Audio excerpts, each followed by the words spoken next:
Dan untuk mengetahui perkembangan terkini tentang korban musibah Mina asal Indonesia, kita terhubung dengan Bambang Rahmanto. Ya, Bambang, bagaimana perkembangan pencarian dan identifikasi korban musibah Mina asal Indonesia?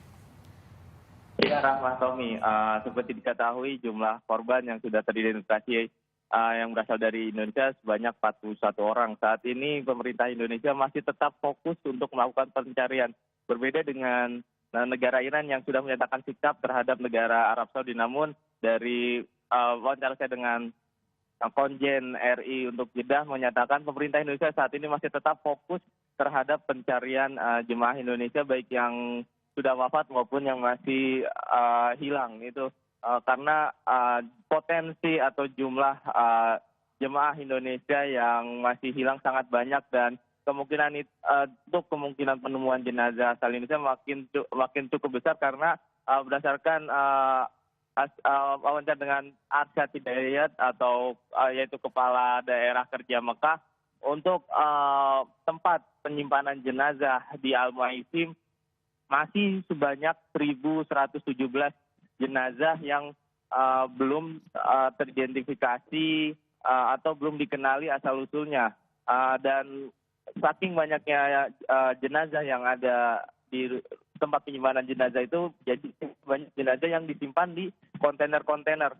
Tercatat sebanyak 5 kontainer yang dipenuhi oleh jenazah-jenazah korban musibah Mina Kamis pekan lalu.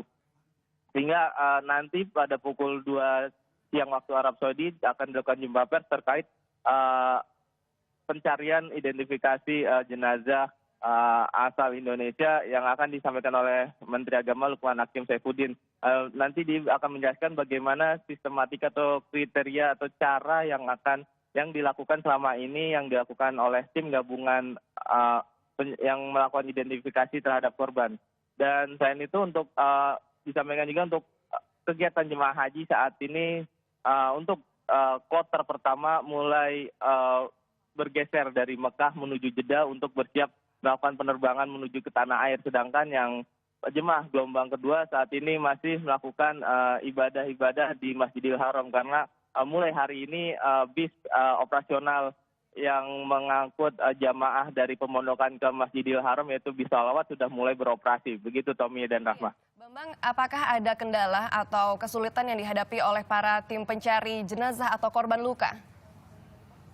Iya, kendala yang sekarang yang amat jelas adalah kondisi fisik jenazah yang mulai membengkak atau mulai membiru seperti keterangan petugas yang melakukan pengidentifikasian karena jemaah saat ini sudah lebih dari 4 hari berada di rumah sakit walaupun menggunakan pendingin, namun proses pembusukan sudah mulai berlangsung dan inilah yang mulai petugas harus bekerja lebih giat lagi atau lebih keras lagi karena petugas hanya mengandalkan foto ataupun keterangan data-data yang dimiliki oleh setiap ketua rombongan.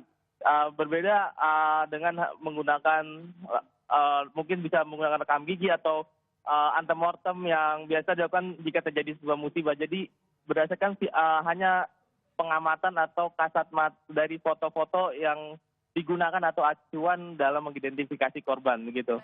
Baik, Bambang Rahmanto, terima kasih. Melaporkan dari Mekah, Arab Saudi ya. Jadi